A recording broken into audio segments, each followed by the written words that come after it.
Imagine walking the streets of Paris, Berlin, or Prague, completely unaware that beneath your feet lies an entire city, hidden, humming with life, and changing the course of history in real time. During World War II, these secret underground worlds weren't just places of refuge. They were battlegrounds, factories, vaults of stolen riches, and the nerve centers of resistance movements. How did these forgotten labyrinths operate right under the noses of occupying armies? And what secrets are still waiting to be uncovered in the darkness below? Today on History Owl, we dive deep, literally, into the hidden underground cities of World War II Europe that changed history forever. Let's start in a place you probably don't expect, the French countryside in a region called the Loire. It's 1943, the Nazis have occupied France, and the Gestapo's grip is tightening. But as they search above ground, a different world exists below. Beneath sleepy villages, locals have connected old limestone quarries and cellars, creating a sprawling, secretive network. Here, resistance fighters gather in candlelit chambers, passing coded messages, hiding weapons, and plotting sabotage. Sometimes, the only thing separating a Nazi patrol and an entire resistance cell is a single hidden trapdoor, covered by a rug or a bale of hay. But France wasn't the only place where the war went underground. Let's head east to the city of Berlin. Most people picture Hitler's bunker, but Berlin's underground was an entire universe. The city's U-Bahn tunnels, designed for trains, became escape routes, bomb shelters, and sometimes, impromptu hospitals. As the Allies bombed Berlin night after night, tens of thousands of Berliners rushed into these tunnels. Some spent weeks at a time below the surface, venturing up only for food, water, or news of the outside world. The air was thick, the lights flickered, and the sense of being hunted never left. Incredibly, entire birth and death records for Berlin were updated underground, as new babies entered a shadowy world and elders passed away far from sunlight. But these were more than just shelters, they were stages for acts of defiance. In 1944, as the Red Army closed in, a small group of anti-Nazi dissidents used the tunnels to move leaflets, weapons, and even refugees out of the city. Some of these resistance networks would eventually help guide Allied soldiers through the chaos of Berlin's final days, using their intimate knowledge of the underground to outwit the last Nazi defenders. Now, let's talk about a city where the underground wasn't just a last resort, it was an intentional, full-scale defense system: London.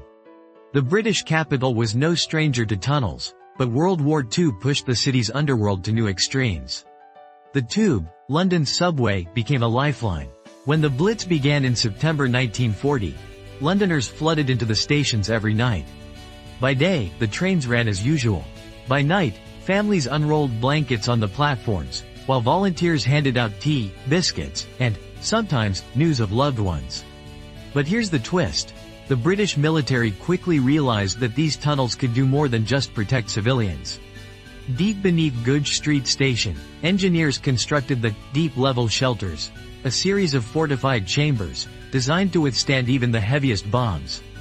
These weren't just places to sleep, they were command centers, communication hubs, and even secret storage for key government documents. To this day, some of these shelters remain sealed, their contents rumored but unknown. If you thought Europe's underground world stopped at bomb shelters, think again. Let's journey to Poland, to the city of Riez in the Owl Mountains. Here, the Nazis embarked on one of their most ambitious and mysterious construction projects, Project Riez. Hundreds of forced laborers, many of them concentration camp prisoners, were made to tunnel into the mountains, carving out vast halls, corridors, and secret chambers. What was Project Riez for? Theories abound. Some say it was meant to be Hitler's final headquarters. Others believe it was a weapons factory, or even a vault for Nazi gold. What's certain is that the underground complex is massive, dozens of kilometers of tunnels, some so deep that even modern explorers have only scratched the surface. When the Red Army arrived in 1945, the Nazis destroyed entrances and covered their tracks. To this day, rumors persist of hidden rooms, lost treasures, and entire sections that have never been mapped. In the decades since, explorers have found rusted machinery, abandoned personal belongings, and, most hauntingly, the graffiti of prisoners who never saw daylight again. The underground wasn't just for soldiers or civilians. In Rome, ancient catacombs became places of hiding for Jews and anti-fascist activists. The Nazis, unfamiliar with the labyrinthine passages beneath the city's churches and cemeteries, frequently searched above ground while fugitives waited in silence just meters below. Stories emerge of priests guiding families through pitch-black tunnels, past centuries-old graves, to safe exits on the far side of the city.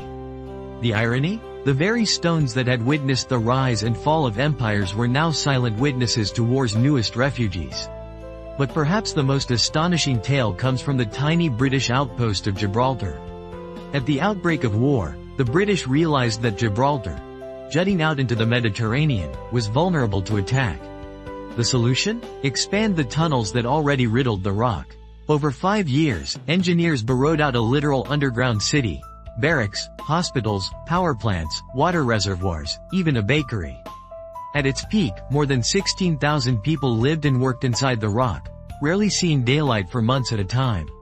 Here's a detail most people miss. The tunnels in Gibraltar weren't just about defense. They were used to launch secret operations into Spain and North Africa, with entire commando units training and deploying from hidden exits. The most audacious plan of all? Operation Tracer. The British prepared to seal a small team of spies inside a concealed chamber, with enough supplies to last a year. If Gibraltar fell to the Axis, the plan was for these men to emerge only at night, radioing information about enemy movements until the war ended, or until they died. Does it sound unbelievable? In 1997, a hidden chamber was discovered within the Rock of Gibraltar, complete with beds, water tanks, and a radio room, just as the wartime legends described. Of course, not every underground city was a story of heroism or hope. In Paris, as the Allies closed in during 1944, the Nazis used the city's ancient catacombs to stash stolen art, gold, and important records. Some treasures were never recovered. Even today, urban explorers occasionally stumble across long-forgotten Nazi caches, sealed behind false walls or hidden deep within the maze. It's a reminder that beneath the romance of Paris, shadows still linger. Speaking of shadows, let's look at Prague. The Czech capital is famous for its beautiful bridges and castles, but below the old town lies a network of medieval tunnels and chambers. During the Nazi occupation, these passages became hiding places for resistance fighters, Jews, and even escaped Allied POWs. Guides led fugitives through twisting corridors, sometimes surfacing in the basement of a friendly shopkeeper or inside the crypt of a church. The stakes were life and death. In 1942, after the assassination of Reinhard Heydrich, the Butcher of Prague, the men responsible went into hiding in the crypt of St. Cyril's church, using underground passages to avoid detection. For weeks, they evaded hundreds of SS troops, until betrayal and a brutal siege brought their story to a tragic end. Their courage and the tunnels that sheltered them became a symbol of Czech resistance. But what about after the war? Did these underground cities simply vanish? Not quite. In the chaos of liberation, many tunnels were sealed, flooded, or simply forgotten. But in the decades since, explorers, historians, and even city planners have rediscovered these hidden worlds. Some have been opened as museums, like the Churchill War Rooms in London, where you can walk the same corridors that once echoed with the voices of wartime leaders. Others remain shrouded in mystery, their entrances lost or too dangerous to explore. And sometimes, new discoveries shock even the experts. In 2018, construction workers in Warsaw stumbled upon a sealed tunnel beneath the city's old town. Inside, they found crates marked with German military insignia, untouched since 1945. The contents? Maps, documents, and personal belongings, snapshots of lives lived in the shadows. What makes these underground cities so compelling isn't just their scale or secrecy. It's the sense that history itself was shaped by what happened out of sight. Entire movements were born, battles were fought, and lives were saved or lost, all in darkness, beneath the feet of an unsuspecting world. Think about it. How many decisions, escapes, or betrayals happened in these tunnels? How many turning points of World War II played out in silence, illuminated only by a flickering candle or the soft glow of a lantern? It's tempting to romanticize these stories, to imagine brave heroes and dastardly villains, locked in a struggle for the fate of Europe. But the reality was often far messier. For every daring escape, there were betrayals. For every successful sabotage, there were failed missions and tragic losses. The underground was a place of hope, yes, but also of fear, hunger, claustrophobia, and despair. Yet in the end, these hidden cities remind us of something profound. That even in the darkest times, people find ways to adapt, resist, and survive. Whether it was a baker sharing bread in a London shelter, a priest guiding fugitives through Roman catacombs, or a team of engineers digging beneath a mountain in Poland, the spirit of resilience ran deeper than any tunnel. So, the next time you walk an old European street, pause for a moment.